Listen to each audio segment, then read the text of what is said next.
There are times that I may slip up, won't always get it right. Guarantee I'll be on top when it's game, set, life. Get up and show up, don't ever lose your fight. You watching me from the couch, at least I say I tried. A long time ago, someone said this stuck with me. Passion without action will only remain a dream. Keep positive, motivated people on your team, cause other negativity can kill your self-esteem. Believing is powerful, but sadly so is doubt. So you can choose which way you wanna go, which route. The mind that controls the body can beat anybody, and gotta be all in, don't treat your dreams like a hobby. And if you practiced on your day off, won't have an off day. Talent alone won't get you there, still got a long way. Gotta take big risks and big steps to strive. Wanna be the winner when it's game, set, live. Whoa. Hey, good morning, good afternoon, good evening here on Game Set Life. I'm with one of my heroes, the incredible Buckeye himself, Rick Macci. How are you, my friend? Dave, I'm doing great. It's amazing. You've just came from the other side of the world. And I always tell people, if you're late, you'll never be great. But David Meltzer is worth the wait. So not a problem. You're 5 minutes late. I love it, man. Well, I am in Sydney, and I will tell you, I had a unique experience when I was in Bali. I was doing a little speech there at a wellness retreat, and we stayed at a beautiful venue, one of the greatest hotels I've ever stayed at. They had villas there, but the head valet was walking me over to meet my wife at the spa, and he looks at me and he says, "Aren't you that financial guru with the tennis guy?" And I said, "What?" He said, "Oh yes." He goes, "I watch the Game Set Life. I love the Game Set Life." And I said, "Wow!" All the way over here in Bali, the internet is amazing, as you know. It's great to impact our local communities. Nobody impacts his local community more than Rick Macci. If you're not familiar with this tennis center, if you're not familiar with his legacy that he built from all ages of impacting his community with the lessons of life via tennis. But I never imagined in season one that our show would be watched in Bali, of all places. Yeah. Well, if he's a tennis guy, maybe it improved his Bali. Oh, that's Yeah. He's in the neighborhood, but that's amazing that he said that tennis guy. So at least he didn't say McEnroe or something like that. So that's good. Yeah, no, you're the tennis guy. I'm the financial guru. That's an amazing brand to keep and carry on. To that measure, you've had a lot of impact over the years. When you look back, what impact or legacy would be most important to you to leave? I just think that every time I stepped on that tennis court, I gave 100%. It was all about the person on the other side of the net. It wasn't really how good they became. It's just how I inspired people to be the best they could be. And the ripple from that, whether they went to college for free or played on a pro tour, it just helped them in the game of life. But I wasn't really ever trying to do that. So I think the passion that I put into the game is what people will probably remember. Yeah, well, I will remember all the championships as well. Creating and bringing the best out of people is what Rick Macci's known for, regardless if you're a Grand Slam champion and the world's greatest tennis player of all time. Which leads me to another question. Do you think that you're capable of finding a better tennis player than Serena or Venus Williams? Well, you never say never, because I think the bar in every sport is always raised quicker, faster, stronger, more athletic. It's a copycat thing. I got to play like them. I got to be better than them. So will I find one? I don't know about that, but could there be? Absolutely. But when you talk about Serena Williams, Dave, she's just so unique. Okay. And what I mean by that, as I said, the parents hit the genetic jackpot. Even though Venus and her had very different body types, Serena was big, strong, fast, quick, mobile, agile, and she could do the splits. But the wild card was great instruction. She had firepower off both sides, but she went for the jugular. And every time she failed, she said, "Rick, I never really lose. I just run out of time," and she would just work harder. I mean, her mindset is what takes it to another level on top of all those qualities. There's a difference between good and great, and she's on Mount Rushmore. And I tell everybody, she's on Mount Rushmore because she made you Rushmore. I'm telling you, whenever you played her. So she's one of a kind, unique, but you never know. And what was that relationship? You know, I have 5 siblings, and the relationship, the sibling rivalry when it came to academics was off the chart. And that's where the genetic jackpot I was blessed to be a part of from my parents, where I wish I was as good and it was as easy at school as it was on the field. But what was that like for Venus to realize, you know, that the genetic jackpot there had happened for her, because it's her little sister. I know it was really hard on me when my little brother, they wanted to skip, he went to Harvard, summa cum laude, they wanted to skip him into my grade. And I was like, no way. I don't want my little brother, who's way smarter than me, to be in my class. Yeah, you know, I think game, set, match, Richard and Orsine Williams. Let's face it, that relationship could have blown up like bang. You know, it could have went sideways. You know, you get boys involved, financial part. This thing could have blown up. And I tell everybody, 2 peas in a pod. I've never seen anything like it. It's a real, you know, tip in the hat to Venus, you know, the way that she's handled it. And they were skipping and holding hands at age 9. And at 42 years old, they're still skipping and holding hands. David, I've never seen anything like it. Okay. It's like when one won, the whole family did. It was a very unique family dynamic. Let's face it, you see of all the problems that occur with all kinds of athletes, let alone you got the 2 best players in the world at one time, and they're in the same family and they share the same bedroom. I mean, give me a break. You know what I mean? So at the end of the day, and they played 31 times on the Pro Tour. Serena won 19, BW at 12. That's why I tell people, in my opinion, Venus is the 2nd greatest player of all time, because she knocked out the champ 12 times. The eyeball test, and it's not because I coached him. The eyeball test to me says it all. I know people look at titles. You know, if that's the case, I don't think Bill Russell is necessarily the best basketball player of all time, even though he has most rings. But it's a tribute to Venus, the way she's handled it. And they always got along. They always got along. I never even seen them argue, even when they were kids.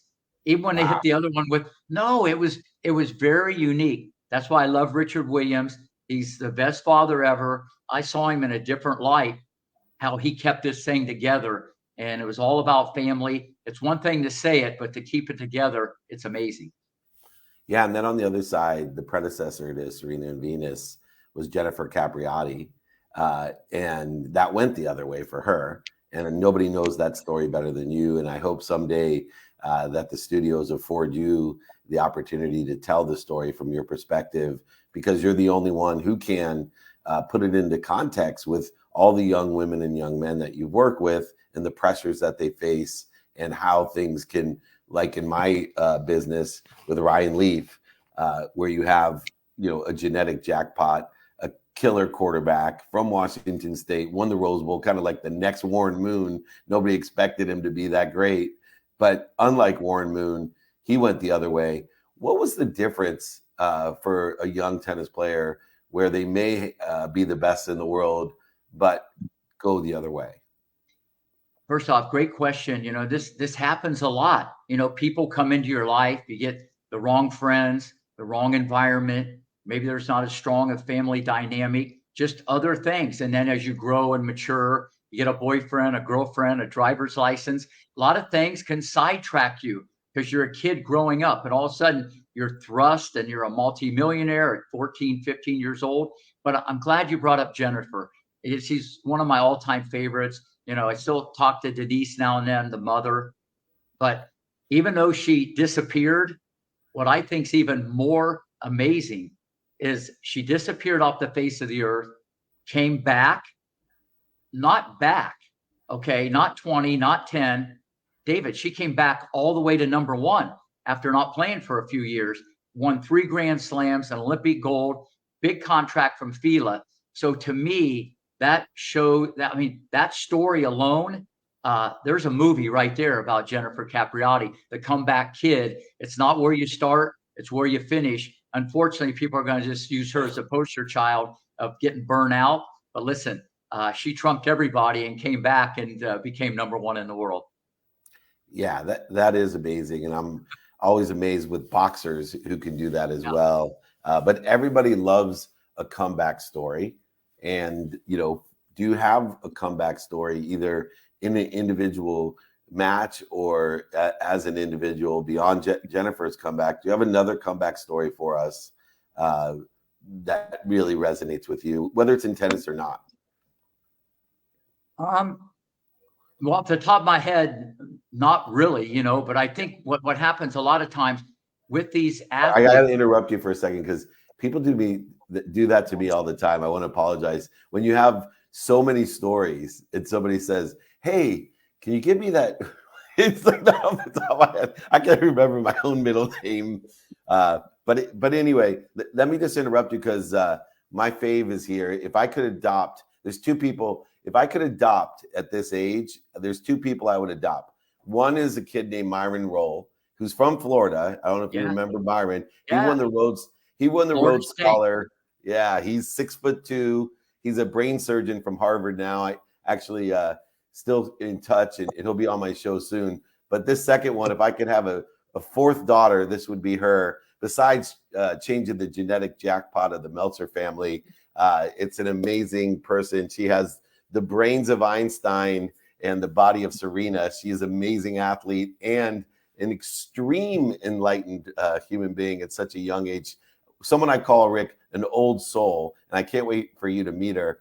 Monique Billings. Mo Billings is in the house. Come on. Hi, Rick. It's so nice to meet you. David, thank you always. I'm your honorary daughter. So not even for the adoption, I'm here. No, thank you so much. Rick, if she's my honorary daughter, the entire family tree has now just gone up 2 inches. And they say, what's the average height of a Meltzer? It used to be 5'2". It's now 5'4". So we're getting there. Rick has the best intros in the world. I'm going to let him intro you to everyone. No, first off, Monique, welcome. Listen, you're like the next gen. We've had so many different people on here. We've had MMA fighters, artists, motivational speakers, a Blue Angel. We've had everybody, but you're the youngest. And you're next gen. So I'm going to do it a little different, Dave, and with these common threads.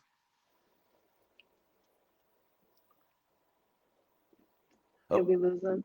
Yeah, I love technology. I'm the one in Sydney, Australia. You think the internet here. Yeah.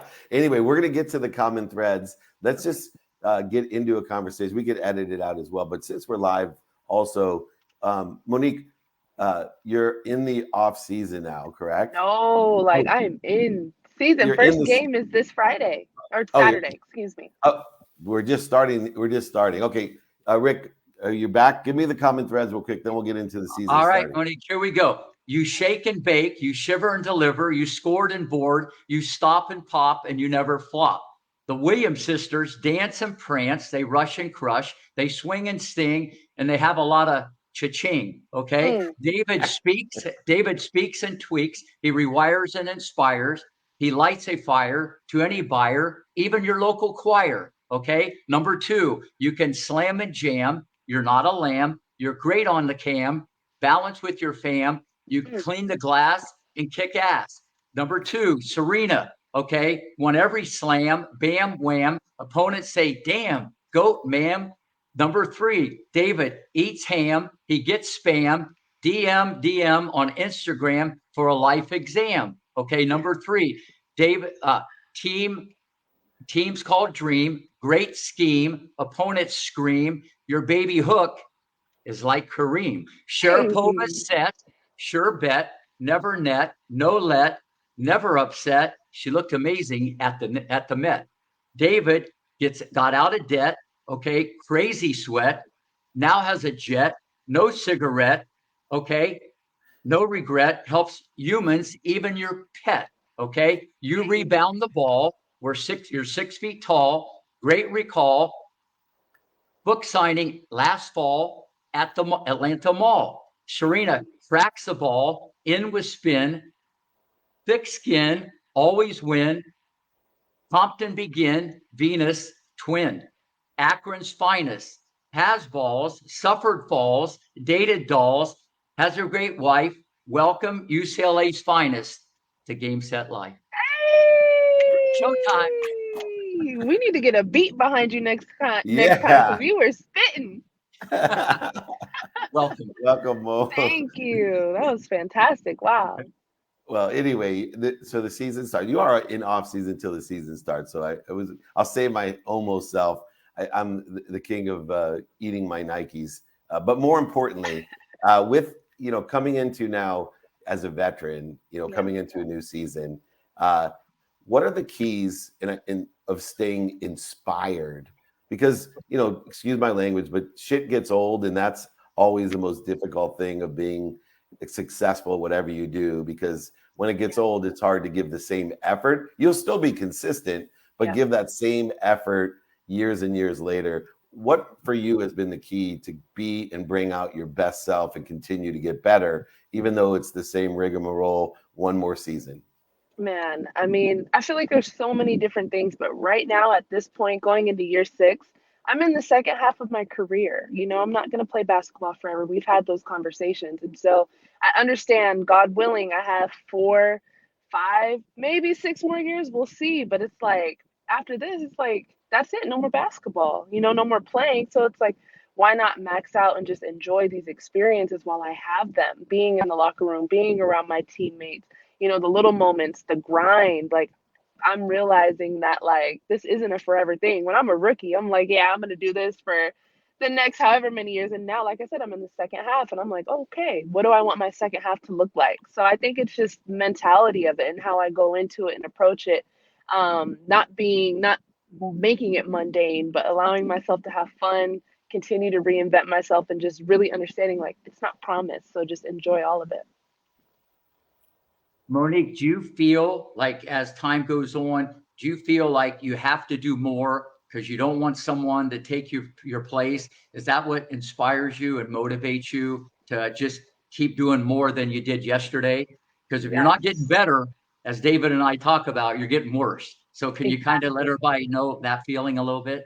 I've always been an underdog. I feel like I've always had a chip on my shoulder. And so I think that's driven me. And I think that has allowed me to shine, to continue to flourish. And so for me, like, there's no getting comfortable, just because I never want to be complacent. And my favorite quote that was given to me by my dad is, better than yesterday, not as good as tomorrow. So that quote always challenges me to continue to improve, continue to max out, and continue to, like, compete against myself. I'm competing against my teammates and other people, but compete against myself as well. And as a sport, the WNBA, and with great support from a lot of people, is really growing the notoriety, the awareness. But when a sport grows, the money gets bigger and better, which is great, but the competition gets bigger and better. And I've been watching the WNBA since its inception, and I see incredible athleticism with this new incoming class. That you were an anomaly 6 years ago, and now there's so many people that have these great skills and incredible skills. How has the game changed, number one, on the marketing side, because of the great, powerful skills that you see coming into the game? I could not agree more. It's actually scary seeing the younger generation, these girls doing windmills and all types of different dunks. And I'm like, coming up, like, you're right. I was an anomaly. I was one of the only ones that was able to dunk. And now I'm not going to say it's a regular thing yet, but you could see the progression of one day it's going to be a regular thing. So you brought up marketing. I think just eyes on the game in general is making the league, making just women's basketball in general, women's sports, more marketable just by the attention. We're gaining attention and momentum. People are excited about it. They're learning about the stories and the backstories and just who these players are that they're watching. And so the whole notion of being more than an athlete is kind of shown, because I think as a woman playing in a professional field, I haven't made $1 million yet from basketball. That's different for the men's side. So for me, I have to market myself. I have to understand the business side of things. And that's not just me, it's a lot of women. So we have to make sure that we're marketing ourselves and make sure that we're putting ourselves in a good light for not only right now, but life after basketball as well. Let's let me back the truck up just a little bit here, Mo, and Yeah. go back to Santiago High School in Corona, Yeah. California. Tell everybody about the beginning. You know, it started, you know, basketball, track and field. Just kind of bring us up to where we are and a little bit along the way. Humble times. Oh my goodness. It seems like such a long time ago. But yeah, I was blessed to have parents who allowed me to find balance by trying different sports, not just being in sports. I was in like fashion club, all these different things, had all these different interests. And so I feel like I was really well rounded. So I've never been burned out from basketball. Basketball's always been my main thing, but being able to try track and field and be like, oh, I like this. And it was co-ed, so it was like a cool, different environment. That was nice. I started getting recruited by different colleges, and then when I'm in high school, and I'm like, oh, I can actually get my education paid for by shooting this basketball. Like, wow, that's amazing. Ended up going to UCLA 4 years later, drafted to the Atlanta Dream, and here I am 6 years later. Like, God has just shown out, and I'm just so blessed and so grateful. And like a lot of other great athletes, there's a light that shines in you off the court and on the court. And I know Rick, being one of the greatest coaches of all time in the Hall of Fame for tennis, for a good reason, he's able to find and enhance that light. And you find that with faith, as I do as well. And I see it. I see and feel a difference. For you, at what age? Because you're so young. This was one of the things that why I wanted to adopt you. You're such an old soul. Yeah. But at what age? Like, it took me longer to understand what people were saying to me when they said, man, you know, even on an airplane years ago, you have so much light, Dave, but you're blocking it. Or they're like, this kid's full of light. How, you know, how far along the way was it when you realized that you had this light and this gift beyond your physical skills and knowledge, but you have a light that shines whenever you walk in a room, it lights up. When people look at you, they smile. How long did it take you to figure that out? Well, thank you. That's a very nice compliment. I would say my rookie year is when I figured that out, and it was just by impact. The feeling that I got when I saw the impact that I had on specifically young girls. I was working at a camp and just sharing my story and my experience with them, and just seeing their reaction. And they were touched, but I was also touched. And so at that point, I was like, wow, like this is so much bigger than just shooting hoops.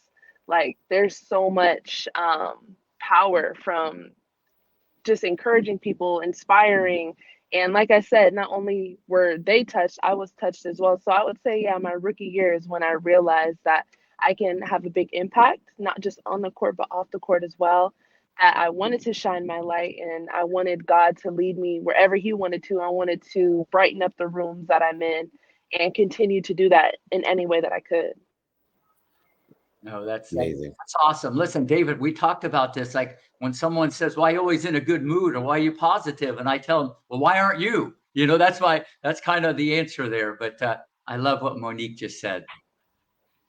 Yeah, she's an amazing person. Now, how does that translate over? You know, love to I give the. think, Can you hear me? I can hear okay, you. now I hear you guys. Okay, sorry. Yeah, Yeah, now I I was can. just saying, how does that translate over on the marketing side? I always say, find your frequency. Your frequency is your neighborhood. You know, find your frequency, know your brand. And it Yeah. seems now, 6 years into it, you really know yourself. And now there's many more ways to market as an individual, not just as a league. How have you utilized your frequency, your essence in the marketing side of things? What are some of the things? I know you've written a book, which is extraordinary, but what are some of the other things you're doing as an individual brand to enhance that amplification as well? I would say I started out just figuring out what I was interested in off the court. So for me, it is being that light, being an empowering figure, and being what I didn't have when I was growing up for young girls. You know, I wish I had a mentor, a woman that I could look up to. I had my mom. My mom was awesome, but someone that was in sports or someone that was just in the media, a public figure that I can look up to and feel like I had access to, feel like I can touch. So me understanding my purpose, I feel like that has gone into my brand. So me knowing that, a lot of different companies will approach me and have different campaigns and things of that sort that I could participate in. So I'm at a point where I can be choosy about what I want to work with, who I want to work with, and who I want to align myself with. So just being very particular about that, I feel like has helped me continue to sculpt and define my brand. And now, like I said, it's impact. Now that I've been able to work with some amazing brands, I'm signed to Athleta. It's a company for women by women. That's one example, and I'm so excited about that. But now I have a mission. It's so much more than just a transactional thing. Working with different brands, and just branding myself in general. Like, I see the bigger picture of it, and so yeah, like I said, it all started with me just kind of sitting down, figuring out what my pillars were, figuring out what I wanted to be recognized as. Like the fact that you said I'm a light, I want to be recognized as a light. And so I'm glad that that's coming off in a very positive way. I hope it's felt by other people as well. But yeah, it's just taking that time, not rushing, and just making sure you stay true. I feel like that has helped me brand myself. You're man. That just smile and the light shines through. Rick, no pun intended. Let's land the plane, only because I need to connect and get back to LAX to get on a plane. And I want to make sure that this season I come see the dream of the dream. I cannot wait to see. I'm going to make sure I make it this season. Go ahead, Rick, land the plane. Well, usually I land the plane softly, but since next gen and she's the youngest, okay, I'm going to have it a little more turbulence, okay? Okay, I'm ready. I love how she rebounds. She led the Pac-12 in rebounding, and life's all about rebounding. As you go down the yellow brick road, you're going to find out. But thank you, Monique, for being unique. Like your speak, you're calm, no freak, a Bruin, not meek. Nice pair of sneak, they tweak. Oh, you're sleek, role model. You're going to inspire a million, and you're one of the greatest ever to step on the hardwood court of Poly Pavilion. Come on, Rick. Wait, but look at the color. Even Look, Coach, I'm sending you a hoodie. Get a hoodie. The Bruins.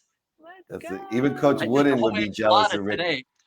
This is one-stop shopping, game, set, light.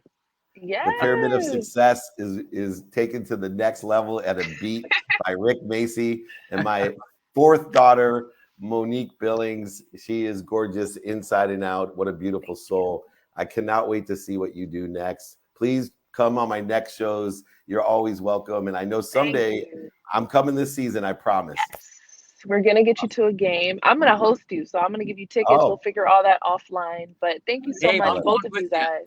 Come on out. Rick, come through, Rick. Come through. Let's go. Thank you. Take guys. care. Thank you, Monique. All right, Rick, real quick, because they're kicking me out of the studio here. We got a takeaway of the day. What do we got?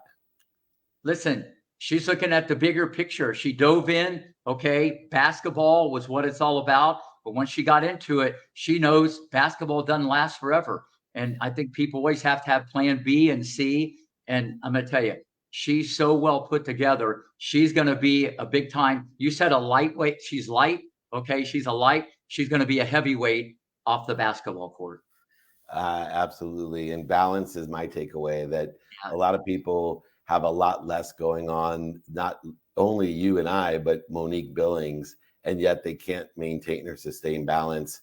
And yet it is possible and probable, if you have the right mindset, heart set, and hand set, you can have balance in your life. It's a weighted balance, but balance nonetheless is essential so you can let your light shine. We let our light shine here on Game, Set, Life.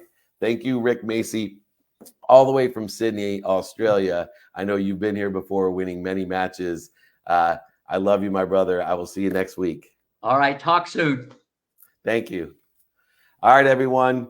They're kicking me out, so I appreciate your patience. We are here in Sydney, Australia with the best of the best, Monique Billings and Rick Macci. Can you believe it? Can you dig it? That's what I like to say, and so does Shaq. Anyway, be more interested than interesting. Be kind to your future self and do good deeds. We'll see you next week at Game, Set, Life. Hit it, Nick. There are times that I may slip up, won't always get it right. Guarantee I'll be on top when it's Game, Set, Life. Get up and show up, don't ever lose your fight. You watching me from the couch, at least I say I tried. A long time ago, someone said this stuck with me. passion without action will only remain a dream. Keep positive, motivated people on your team, cause other negativity can kill your self-esteem. Believing is powerful, but sadly so is doubt. So you can choose which way you wanna go, which route. The mind that controls the body can beat anybody, and gotta be all in, don't treat your dreams like a hobby. And if you practice on your day off, won't have an off day. Talent alone won't get you there, still got a long way. Gotta take big risks and big steps to strive. Wanna be the winner when it's game, set, live. Whoa.